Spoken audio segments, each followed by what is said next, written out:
unofficial Universal Orlando podcast is a member of the Mice Chat Podcast Network. MicePod.com. Now, discover the universe, one theme park at a time.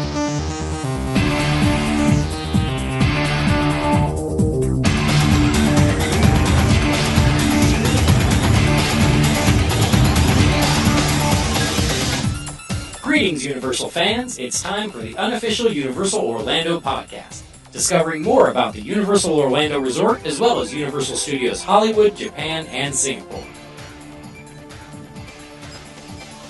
Hello and welcome to another episode of the unofficial Universal Orlando podcast, brought to you in association with MiceChat.com and sponsored by Fairy Godmother Travel and the Producers Club. I am your host, Hunter, and I'm on my own on this show. However, we do bring you the rest of Gregory's interview with Eric Scull that we shared part of back on episode 105. So it's over to Gregory and Eric. So, when did you first visit what we now refer to as the Wizarding World of Harry Potter, Hogsmeade, and do you remember your first thoughts? I do. So it was actually slightly prior to the park's opening in 2010, I think, to 2010. It was like March of 2010, and we went as part of like a press preview during the park. It was kind of like they took us out to show us like they had certain things like the food were ready. And then the park itself was still kind of under construction, actually. I remember wearing hard hats into the Hogsmeade area, which was funny. But we went and sort of previewed the food, and then we were able to write up. It was like embargoed, but we were able to write like nice little things about the park, which then opened in June. But it wasn't until, I think, July or August of that year that I actually got in, sort of during the opening, and really just that first view that you get from the front of Hogsmeade, with Hogwarts in the distance. Mm-hmm. That view will stay with me forever. Yeah, and I actually think they've improved upon that view with the kind of reworking that they've done with the Hogwarts Express construction. You kind of hit it at a better angle.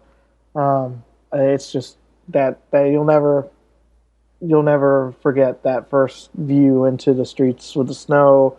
And it's hot, but it's snow. Yeah, definitely. And then Hogsmeade, we did spend some time there on last Wednesday, and it's really like going home, because, at this point we are familiar with that park, but it's still as cool as it ever was. Now there's more. Now there's Diagon Alley.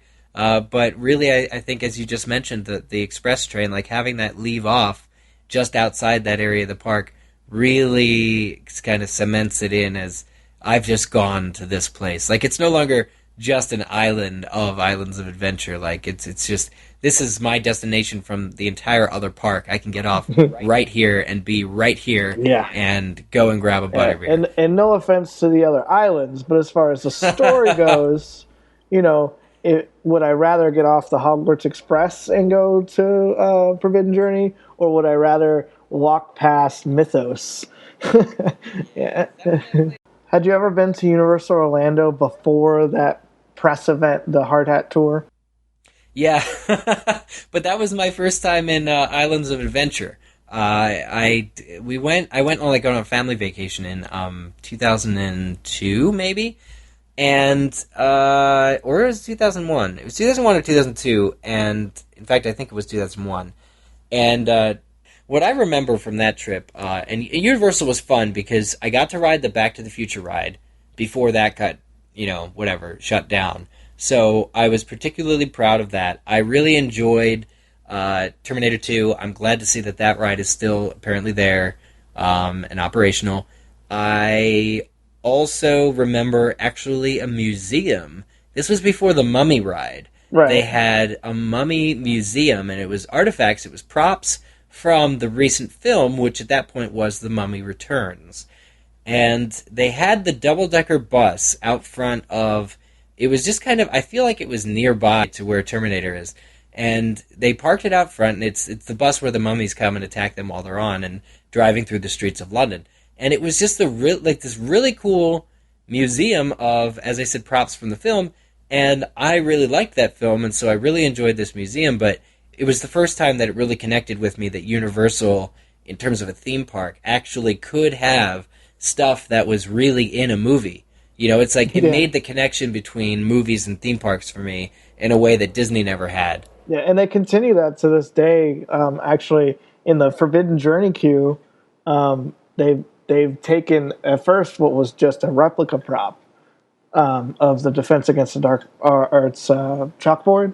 They've actually replaced it with the chalkboard that they used in the films, and that's no cool. one will know that, but I'll know, and that's cool.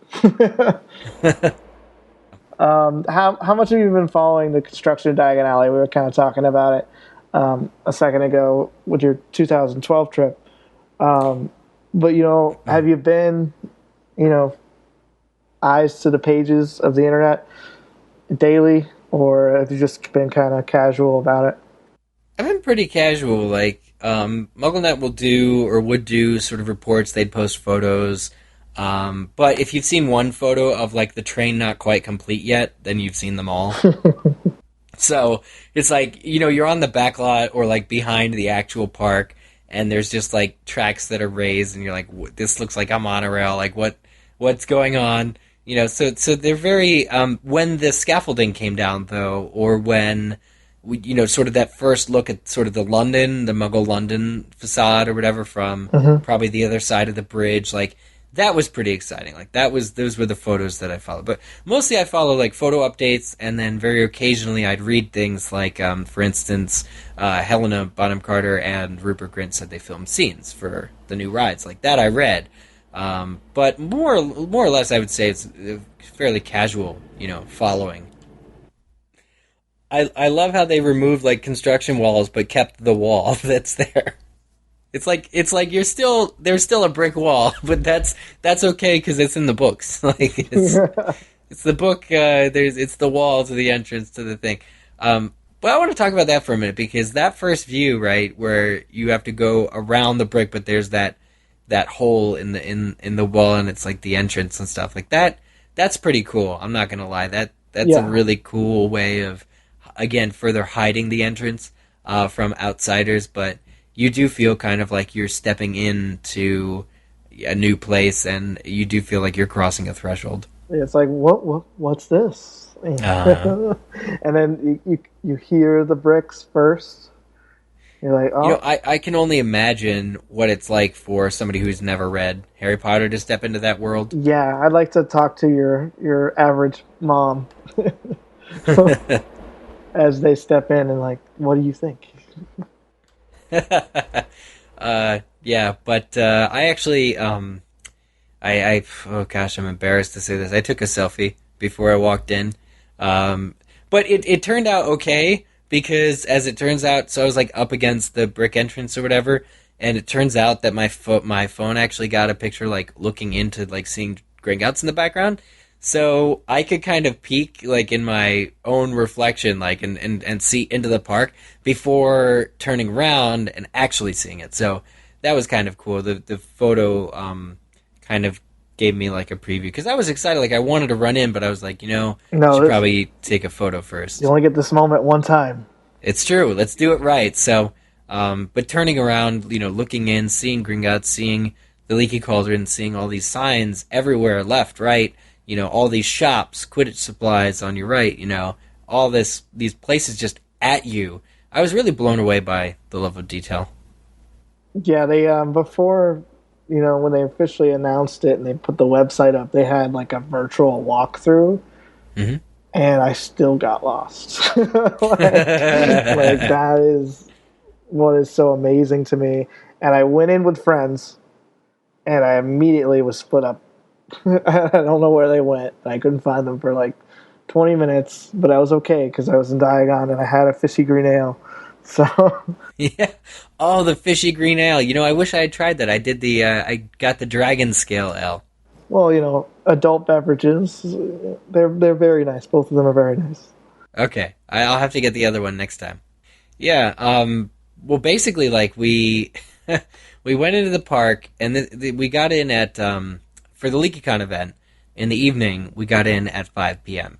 and the regular park closes at 10. but we had been told that actually the Gringotts ride would still be closing on time at 10. So everybody was pretty stressed out about this because we'd heard that the Gringotts line, I mean, people were waiting in that line from anywhere from 3 to 7 hours. Yes. You know, especially if it broke down. And so this is something that it's crazy to live in this world today and say, I'm going to go spend 7 hours waiting in line for this ride. This 4-minute ride. Yeah, so I didn't know that it was only 4 minutes, and if I had, you know, I don't know if I would have made the right decision to go on the ride. But I mean, I figured it was short. All rides are short, right? I mean, well, in comparison, there's no way you're going to get the payoff of a 7-hour line. You go exactly. for the journey. Exactly. You do go for the journey, and that is something that I have to say about that ride. So we did decide, we actually kind of just, the first thing we did was we went to the Hopping Pot, or I think it was, the Fountain of Fair Fortune. Fair Fortune. Inside is Fountain of Fair Fortune. So yes, you're inside. Yes, inside the Fountain of Fair Fortune. Beautiful, isn't it? Yo, it's great. The mirrored paneled walls are something else, really, and the drawings on them are really nice as well. We grabbed a Dragon Scale Ale and kind of pondered our evening, pondered our lives. It's like, here's our one chance to see the only, or the, you know, unless you count the Hogwarts Express as being, you know, part of one park, as part of being Diagon Alley. Here's the chance to see the only new ride. Do we want it, or do we utilize this very crucial next, you know, couple hours to spend it just in the park with our friends? And really, the answer, as I swayed my group of friends who was with me, said we can spend time together. We're just going to do it in the Gringotts line. So, and that we did. So we went in to Gringotts with our green ales in hand, and Dragon Scale ales in hand, and it helps that it's a 20 ounce. It helps that it's a tall glass because it lasted a little bit longer. But really, with friends, the line didn't seem so long. You know, they told us it was a 4-hour wait. It was actually closer to 3 hours. I feel like, you know, maybe they upscaled it to deter some people. But it really took about 3 hours all in. Maybe 2 of those hours were spent outside, but shaded. They didn't actually open that little extension. A friend of mine who was with us in line said she had actually already ridden, and when she did, they had this sort of extended area that apparently is in direct sunlight. Oh, it's awful. I can't imagine. But that, we were close to where that is, but we weren't there yet, so they didn't have it open. So we'll talk about Gringotts as a whole here in a little bit. But this expansion brings with it a ton of food, a ton of beverage. What did you get to try? What is left on your must-try list? Well, I did not get Florian Fortescue's ice cream. I know. I'm sorry. And really the reason is like twofold or threefold. I was supposed to meet friends there, and we had to go to Hogsmeade instead, so we didn't. Like, sort of the first time that would have happened. And then after that, I began to think, well, hey, wait a minute, because this is like, Florian Fortescue is like my favorite, like, non-important character in the books. Harry goes there and has ice cream when he's like doing his homework in year 3. So I was like, even though they have like 10 or 12 different flavors of ice cream that all sound awesome, like butterbeer ice cream and of course the strawberry peanut butter and a number of other things, I'm like, do I really want to try Florian Fortescue's ice cream? Do I really want to taste that on my lips? I've already done it with pumpkin juice, already done it with butterbeer, already done it with half the other things in the known wizarding world. Do I really want to? Do I want to do this, or is this going to be that one thing? The answer is yes. That I don't try, that I can then either come back for, or I can just have remain a pleasant mystery, unspoiled, unrotten in my head. So take whatever reason you want. I mean, it could have just been an oversight on my part for all you know, right? Right. But I really, I would like to come back and try that at some point. But I left that for myself a little later. Food-wise, I did try, what did I do this time? Well, I had really the adult beverages were the new things that I sampled. I had a bit of Bangers and Mash from Leaky Cauldron. Okay. Which was delicious. And I believe I had over at the 3 broomsticks, I had the children's mac and cheese. It's not what you would hairiest expect. of Potter foods. The hairiest of Potter foods. But honestly, the food, and I recall this from sort of our initial press tour in 2010, in concept, it is better for you food. It is better quality, a higher class of food than you would find in any other theme park. And that's sort of what they've always said about it, and that's sort of how I've always felt about it, that, getting things like fish and chips, getting things like the Cornish pasties, supposedly British fare at a theme park in Orlando is Our really British just... pals would say pasties. Pasties, right. Okay. But yeah, just being able to get that stuff in Florida is pretty exciting. Yeah, absolutely. So I'm going to take all this Diagon excitement, and I'm going to take you out of it. And we're going to go over to the Hogwarts Express. Oh. All right, so we're going to enter King's Cross. So did you have any cool interactions with the team members kind of leading into King's Cross? I know those were some of my favorites. Yeah, actually, I thought that they were joking when they said they wanted to see my ticket. So I kind of just barreled past them. And, What did they do? They went after me. I was going through the turnstiles, and they said, we need to see your ticket, and they said it like British and stuff, and I'm like, ha ha ha ha. Okay. They're like, no, really, we need to see your ticket. And they pointed to it, and I'm wearing the lanyard, because the Leaky Con attendees had like a lanyard, and in the lanyard is our park pass. And so, like, they're pointing to my lanyard, and I'm like, are you trying to make a joke because I'm at a con or something? Like, I'm extra nerdy than people? And they're like, do you think that I will, like, pretend to have a ticket because I'm clearly nerdier than the average Joe because I have this lanyard? And they're like, no, your pass. And I'm like, oh, you mean the ticket to the other part? Oh, you actually need this. You need to verify that I have a park-to-park pass because you're the guardians preventing people from going over to Islands of Adventure when they shouldn't be there. Yeah, exactly. Oh, okay. So it really just, for me, it worked 100% in terms of, like, being obviously a very logical choice to, like, do, to have them, sort of there checking tickets because it fits so well with it being a train station, of course, and you need tickets to ride the train. Right. But then also it works because you're going to this other area. So I was confused, but eventually I got there.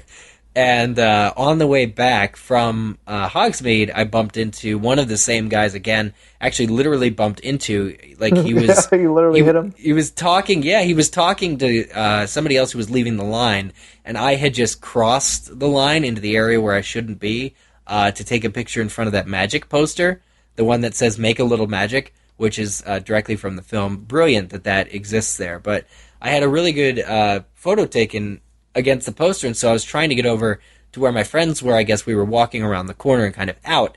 And this guy, who was one of the guys who had stopped me, was like backing up while talking to some other people who had left. I guess he was in character or something.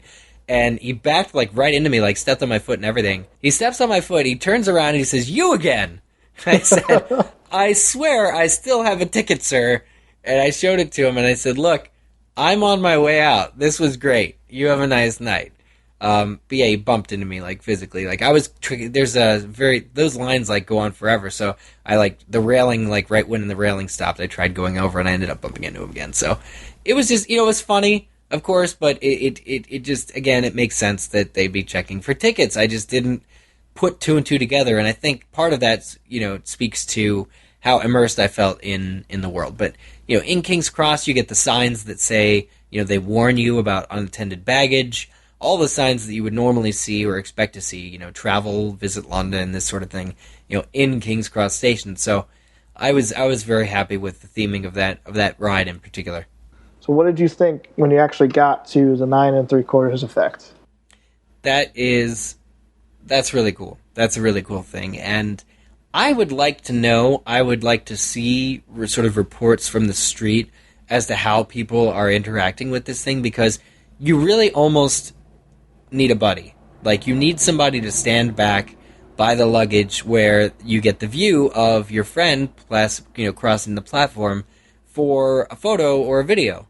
opportunity. Like, you can't see the effect happening yourself unless somebody stands sort of back in line, maybe about 20 feet, taking a video and then, showing you later. So, I mean, it's really like, it's enjoyment for you, but the only enjoyment you can really get is seeing other people do it, and that, like, by the time you, like, you know what I'm saying? So, Yeah. like, I'm wondering if it's causing any grief for people who are waiting in longer lines than we did, to have sort of their friends stop, what they're doing. I think people would understand, but still, you have to delay. Like, you have to, like, wait and then have your friend go up and then through and then backwards in line, which has to be a theme park, like, commandment not to break, going backwards in line. But, the Harry Potter park in particular, there's no other way to do it. Like, there's so much to see, and in that particular case, like, you do have to go back. So I was kind of concerned from, like, a logistics, like, how are they going to do this? But myself, I totally loved, I think I walked backwards through the platform in my video. I just kind of moonwalked it. And so it's Harness your inner Michael Jackson and yeah, which is not as close to Michael Jackson as I would wish for it to be. Well, of course. It's my friends kind of just jumped in, fell in. There was a married couple with us. The lady pulled her husband in. Like, you couldn't see anything until her arm shot out and pulled him into the barrier. So it was a lot of fun, and of course this was actually, so it was after hours. The train did run the whole duration. We were there until about 2 a.m. But that was the only time when we could sort of go back in line and get the photos and the video. So it's really, just going through the platform, turning the corners, seeing the train. It's again one of those iconic experiences. It's like looking at the face of Hogwarts. Harry rides the train, and I'm really glad that the first time we rode it was from London to Hogsmeade, rather than the other way around. I hate to find myself in Hogsmeade and then just kind of, because it would feel backwards, Right. So because we were so excited for the new park, even though it's newer, but it's also It's like that's older, the right It's the right that's the right direction to go in, I think, first. So, but what are your thoughts on the authenticity of the train? I hear you may have had some experience with the film train. Yes. So I've actually ridden a long time ago. It was in 2004. I rode the train that's in the film, and it was part of a specifically Harry Potter fan tour. It was called Harry Potter Fan Trips in 2004. And the steam-powered locomotive that was used in the films is called Olton Hall, I believe. It's like it's West Coast Railways steam-powered locomotive 5971 or 2, Olton Hall. And I rode it from, actually, King's Cross Station to Scarborough. And it's like maybe a 45-minute to an hour trip. Anyway, when I got on this train, I have to say the compartments were very authentically replicated. Many people, I guess, don't realize, or we may never ever know how much of the train that's shown in the films was not done up for the specific movie. Because ultimately, the whole reason that I was ever even able to ride the real train is because for years after the films, it was still in service, performing regular trainly duties. And they, of course, painted the front of it, and it still said Hogwarts on it, but it takes you real places. It takes real people, real places. So seeing the train cars and the seat cushions and everything be the same patterns or very similar, and really just having, I guess, the mirror that is like Hogwarts crest is inscribed on it and stuff. I mean, we took turns right when we sat down on that train, poking and prodding, standing up and poking and prodding the luggage racks, which were above us. We were looking for Harry concealed in an invisibility cloak like he is in Half-Blood Prince. So, I mean, that just, if nothing else, if words cannot describe just how authentic we felt doing that, I mean, it provoked that kind of a response in all of us. So I have to say they're doing something right. But it did remind me, again, it has been 10 years, but it did remind me of the original train experience, and it will remind anybody else of the film. What are your thoughts kind of on the ride experience, the story? Yeah, I like it. I mean, they brought back a number of characters who I shouldn't mention, just for spoilers' sake, but it's really kind of a cool experience. Of course, you're going to Hogwarts is the story, and certain people are there to either see you off or welcome you back. So really, for me, I felt like I was already on a ride before I stepped on the platform or on the train. And then when you do get on the train and the video plays and you're seeing these areas that are familiar, you see Death Eaters in the background, that sort of thing, like flying through the city. I was absolutely convinced that it was a ride at that point, and I subscribe to the it's a ride side of things. But for anybody else who says it's not, I'd like to hear your arguments. But ultimately, if I feel entertained, I feel that I've been on a ride.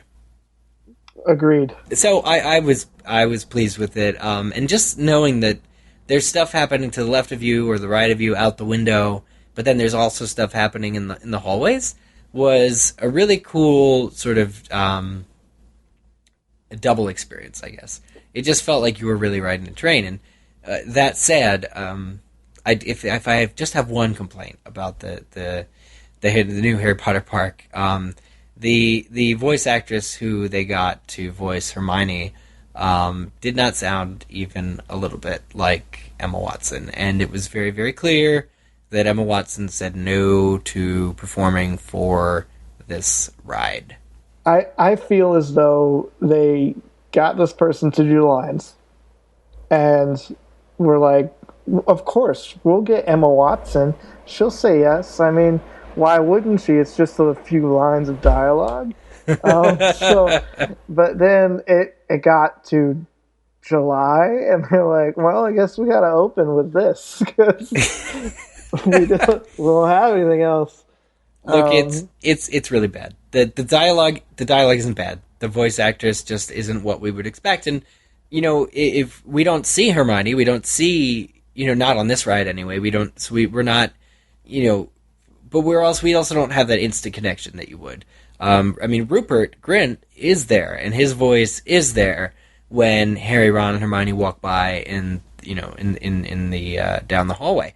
But Hermione, who's addressing him, isn't Emma Watson at all. Isn't the Hermione that we've grown up with at all. And seeing as how they used all the movie characters, the movie versions of the movie characters, right, for all of these rides, that ends up being one of the most disjointed, jarring effects or experiences in either park, because I really think, I was among good company, but I feel like each one of us that were in the compartment could have done a better impression of Emma Watson than the one they have. So hey, look, whatever they were going for, I think you're right. It could have just meant to be a test voice at first, but I do hope that they remedy that. I hope that Emma herself rides that ride and is like, dear God, let me into that recording studio, because it's bad. It's not at all anywhere. Like, if they might not have been trying to replicate Hermione. That's the only thing that I can gather.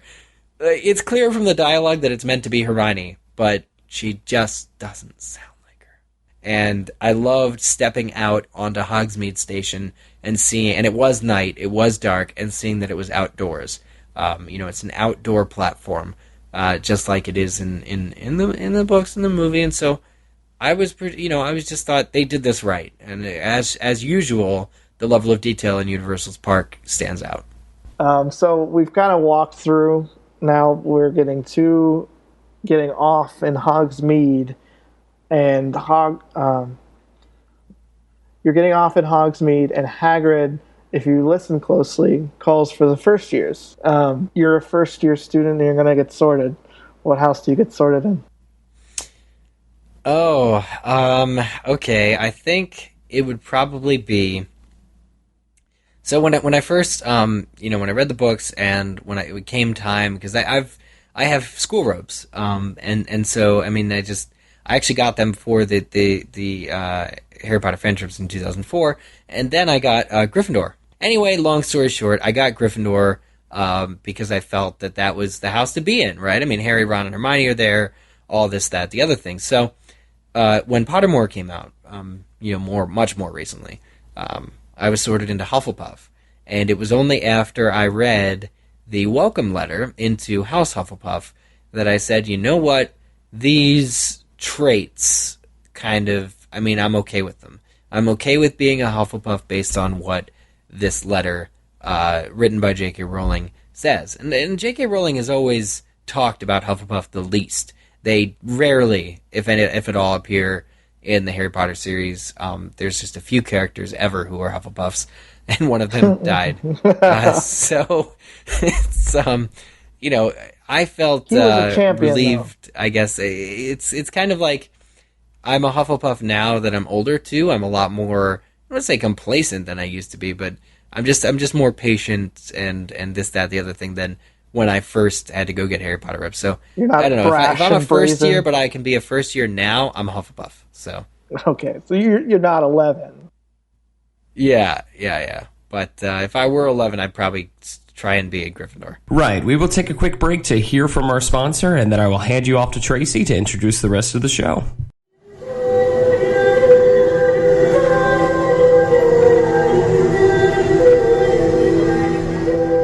Diagon Alley is now open at Universal Studios Florida, and we know all you witches and wizards can't wait to visit. So let our friends at Fairy Godmother Travel deal with the muggles in resort reservations. They are a Universal Parks and Resorts specialist, as well as an authorised Disney vacation planner, and their service is free to you. From the new Cabana Bay Hotel to those other hotels run by a mouse, Fairy Godmother Travel can book all your Orlando vacation needs. And make sure to let them know you heard about them because of UUOP. Because every UUOP referral helps us continue to bring you the best Universal coverage. Contact them today by phone at 832-284-4002 or toll free on 888-939-642539 or go to fairygodmothertravel.com. Let Fairy Godmother Travel make your next vacation magical. We now return you to your regularly scheduled programming. Welcome back to the unofficial Universal Orlando podcast, and on with the interview. All right, so we've taken you out of Diagon Alley. Now we're going to shove us back in. So Escape from Gringotts is the marquee new attraction. You were waiting in line. The ride hopefully didn't break down, and you rode it, correct? Yes, I wrote it. And as far as I know, it didn't break down. I just always assumed that somebody would tell me if it broke down, right? Like somebody ahead of us would be like, it's down again. I mean, there were parts that when the line didn't move as fast as I thought it had been moving, but I couldn't attribute that to anyone breaking. And like I said, what was told to us as being a 4-hour wait ended up being 3 hours. So really, I mean, I have zero complaints in terms of, I mean, if we have to wait that long, at least, again, you've done it with friends. We ended up, sort of just taking photos and talking Harry, kind of in line the whole time.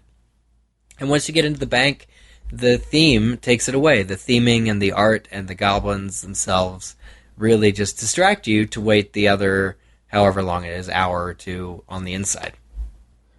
You enter the bank, and the first thing you see are these massive chandeliers. Yeah, the chandeliers are great. And really just the marble, the trueness to the film, the look of it, and it's tall. The ceiling in there is very, very high. Like, the building, it doesn't even look that tall from the outside, but when you're in it, it's... it suddenly seems taller. It's bigger on the inside. The building looks tall, but at the same time, when you go in and you look up, you're like, I'm in this one room, and the ceiling is way up there. I mean, I'm pretty impressed with the scope of, that main lobby bank area. Funny story. I've heard through other people too that the staff has had a heck of a fun time giving nicknames to each of these goblins. I can only imagine that are in the. I mean, based on what they look like, et cetera, et cetera.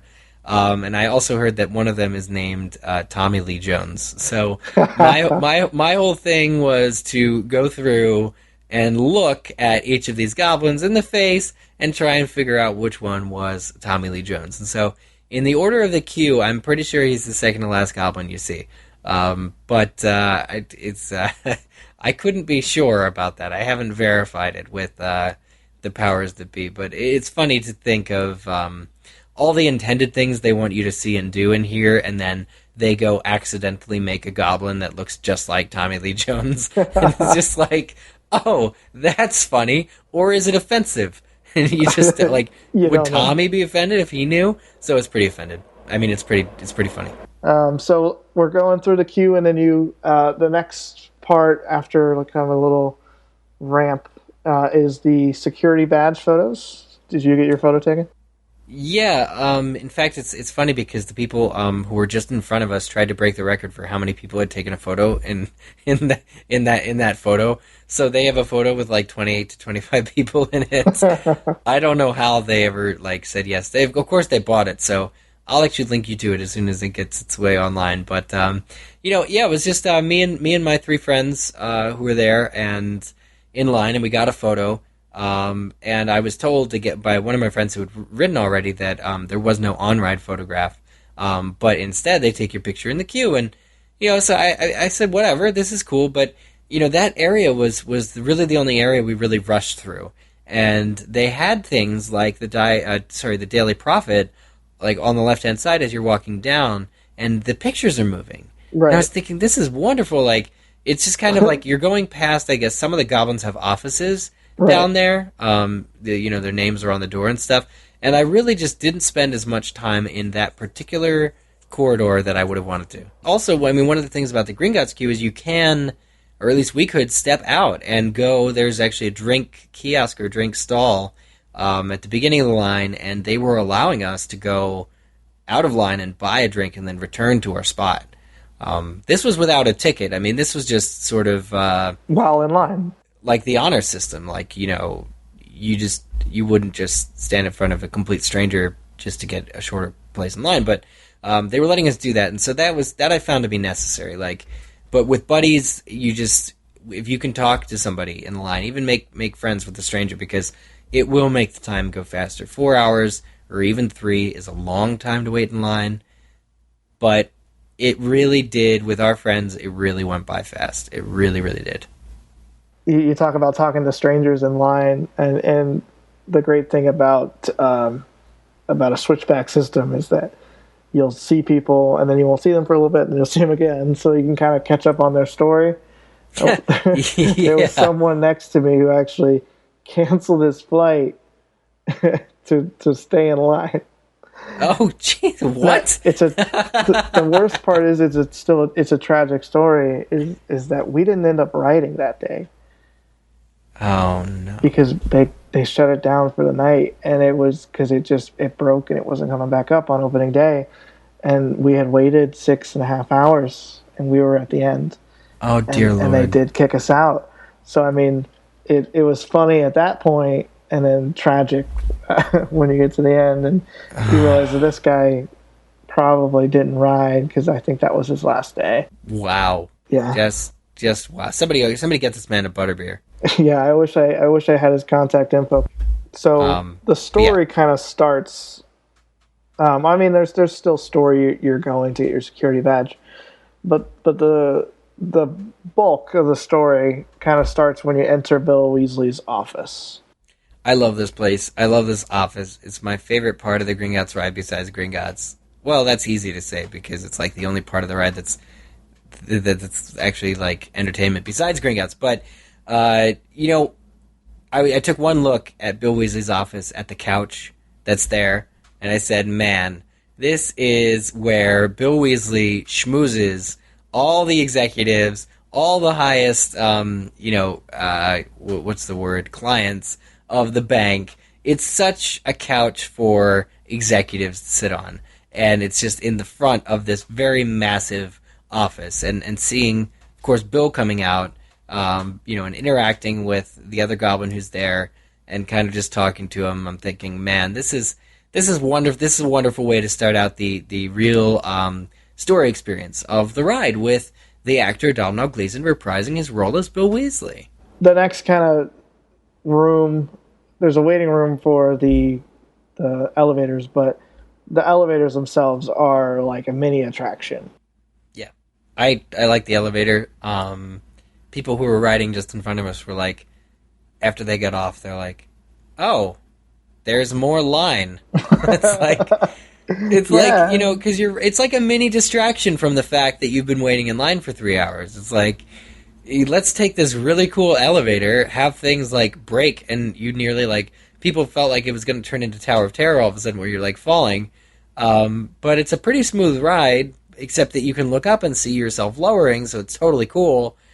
But then you get off, and then, you know, there's the part where you get your glasses, but for us, there was only one of the two staircases was in operation, and you have to, you know, wait and eventually climb these staircases. You've just gone down an elevator, and now you've got to climb, stairs. Of course, it's just it rubbed people the wrong way. I just love that you can stand anywhere in the elevator, and if you look left, if you look right, if you look forward, if you look backwards, there's different images, and there's things you'll only see if you look backwards, for instance, that you won't notice if you just stand in an elevator and look forward like you know, would naturally tend to do. Right. So I just love that they thought of that. Okay, well, people are going to be riding more than once, so let's make sure that every screen shows something different, and I love that. Mm-hmm. So we've exited the elevators. Hopefully we haven't dropped like Tower of Terror. There's a horrible moment where both sides have to merge into one and elbow each other for glasses. Yeah. So this is, you know, I didn't realize that Gringotts was a 3D ride.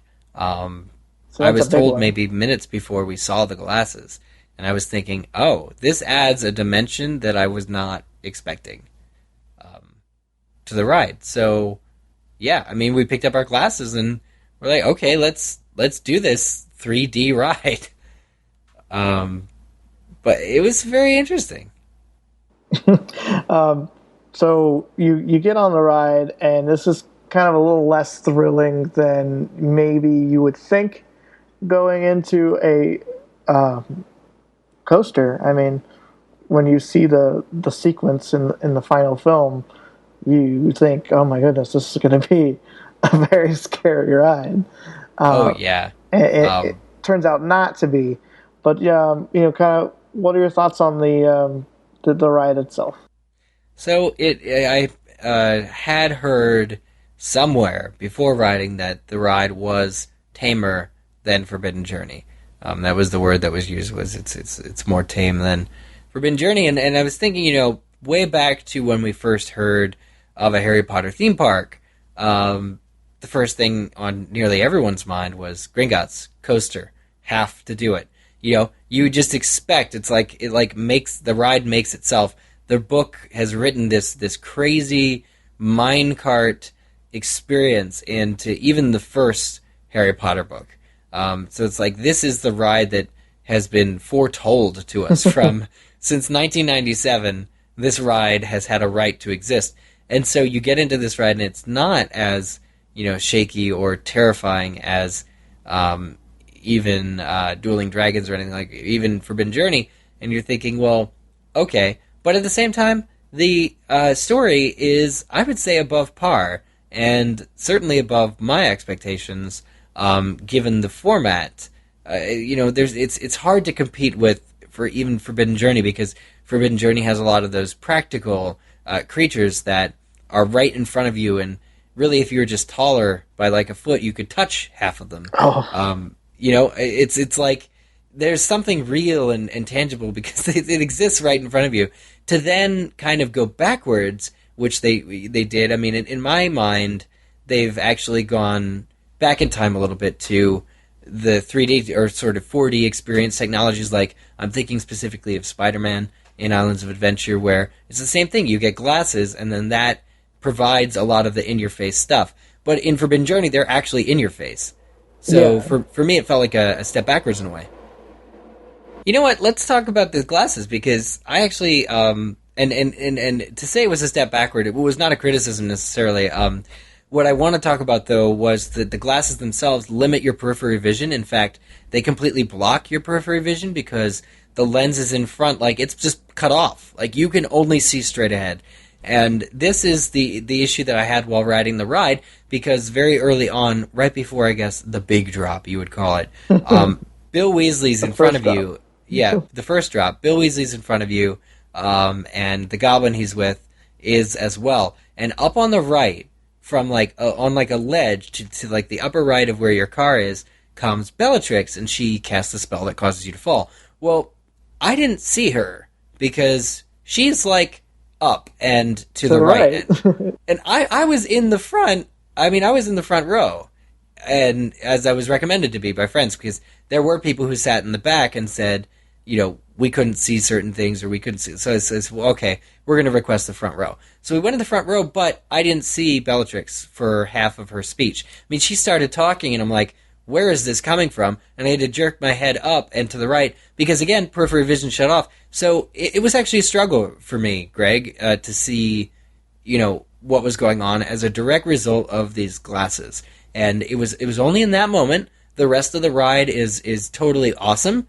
I'm able to see everything that's coming at me. The 3D effect, with the dark mark or whatever it is that Voldemort conjures, that then the flames come, really reminded me of the Mummy. In that aspect, but that was really the first bit though that was just slightly jarring and kind of took me out of it. It's like, I wish my vision were not limited in this way, and on the Forbidden Journey, it's not. You can look, in every direction possible. If you look hard enough on Forbidden Journey, you can see stuff happening that's up ahead to the train ahead of you. But with Escape from Gringotts, you're stuck. And to be honest, I missed half the stuff that was going on or I missed this Bellatrix scene in particular because I didn't know to expect it, and because my peripheral vision was shut off again. Maybe it'd be possible to get those same style glasses but larger, and I would I would love that as a glasses wearer myself. Yeah, they're just slightly too small, so I would like to see those glasses maybe a little bit bigger.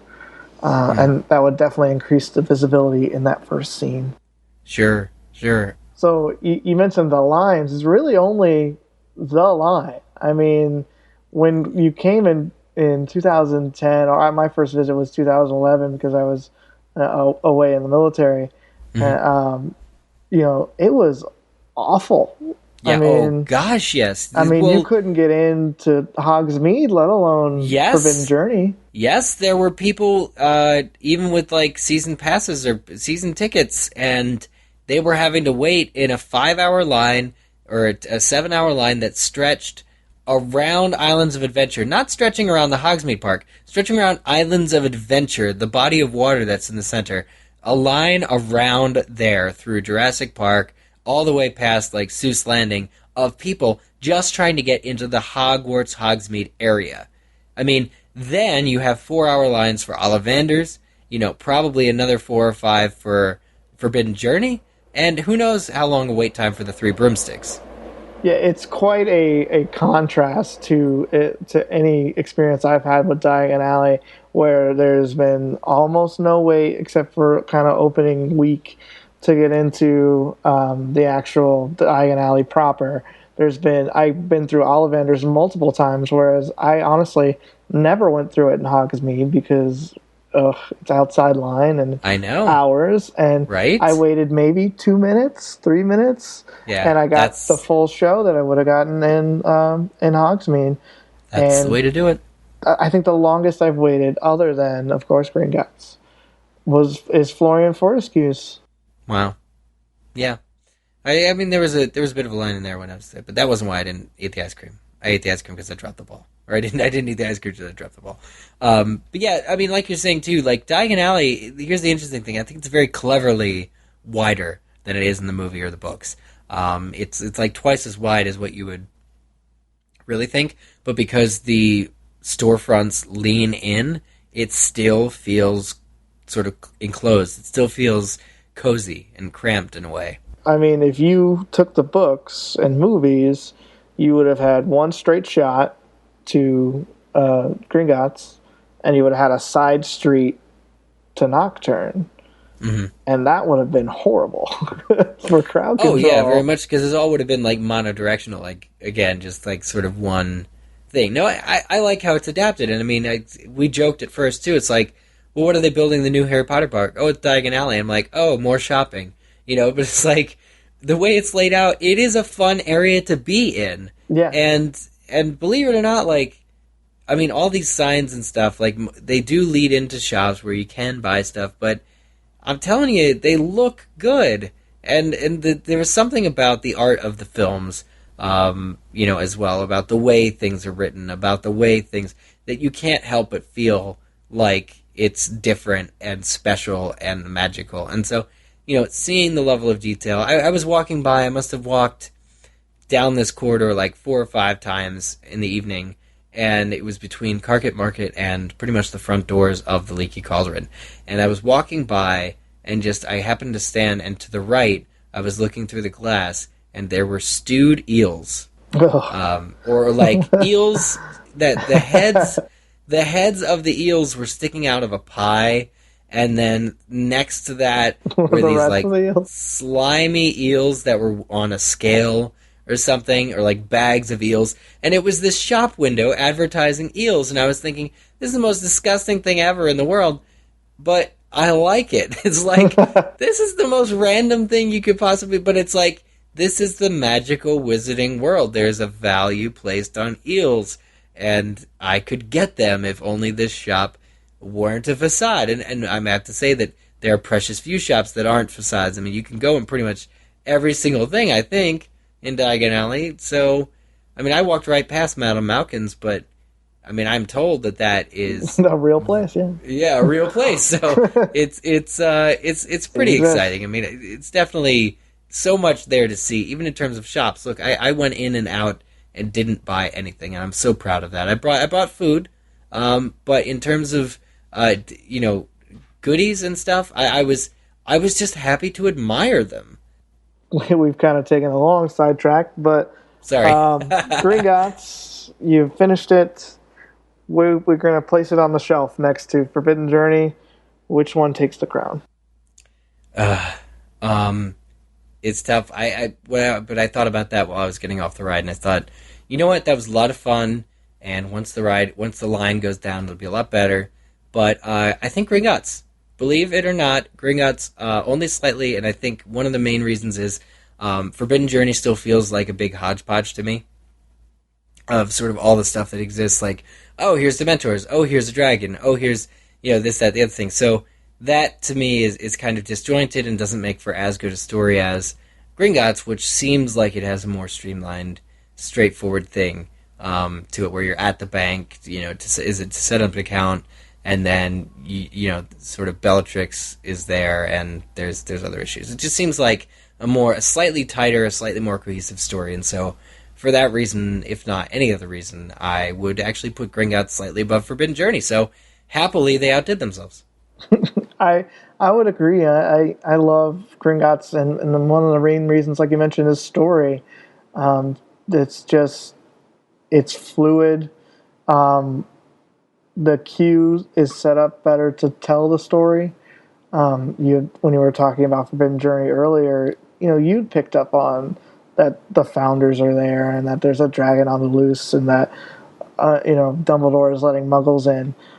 But it's very easy between volume levels of the crowd, and because those audios are just on loop, to miss those story elements, whereas you are kind of hand-fed on Gringotts with it being segmented. Right. All right, we had a lot of fun with this one on our first recording, so try to describe the new expansion in one word. Oh, so the new expansion in one word. Yes.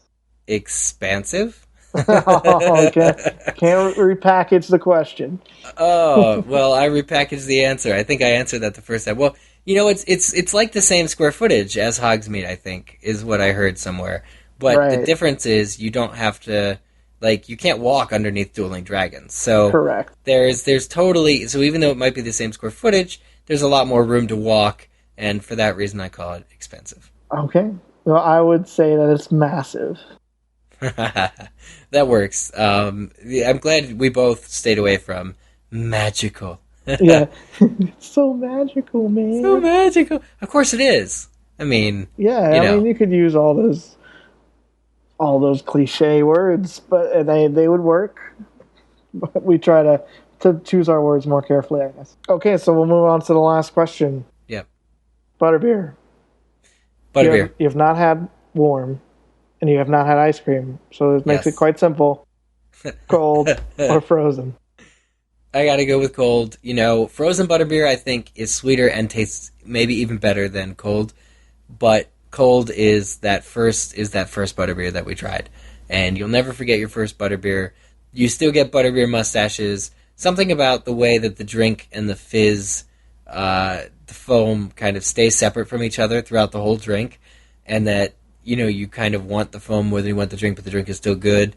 Mm-hmm. I think there's cold butterbeer really is a magnificent culinary concoction, and I would love to be able to faithfully recreate it at home in my own kitchen, but until that day comes when that expose, it's like the secret to Coke. Until that day comes, and it is known by everybody, the cold version of butterbeer will continue bringing me back to the park.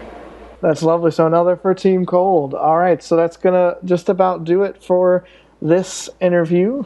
Eric, where can people find out more about you?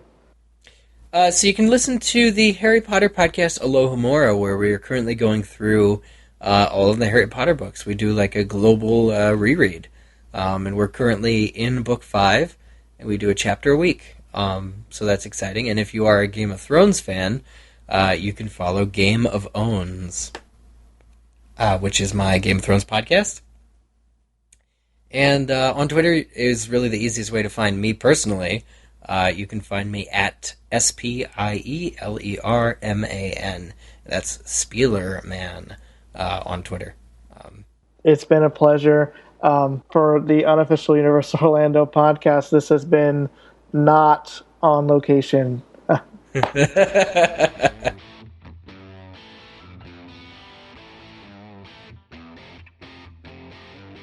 And that will bring us to the end of another show. Thank you to Eric for joining Gregory for his interview twice. And that will wrap up this show. We hope you're enjoying our Halloween Horror Nights history and the Daily Dead Man's Digest episodes. But until next week, for Hunter, Gregory and Eric, I'm Tracy, and this has been the Unofficial Universal Orlando podcast. That does it for another Unofficial Universal Orlando podcast. Between shows, we'd love for you to get in touch. So email us with your spews, funny schmitz, comments, questions, and news to podcast@uuopodcast.com. Keep up with what's going on every day by following us on Twitter at UUOPodcast, like our Facebook page at facebook.com/UUOPodcast, follow us on Instagram and Pinterest at UUOPodcast, subscribe to our YouTube channel at youtube.com/UUOPodcast, and don't miss a show by subscribing to us on iTunes, and please leave us a review. Not an Apple user? Then head over to uuopodcast.libsyn.com and subscribe to the feed while you're there. You can also find us on Stitcher Radio and at micepod.com. Come find us on our partner site, micechat.com, join the forums, and say hello. So thanks for listening, and remember, be adventurous. This has been a micepod.com presentation. MiceChat.com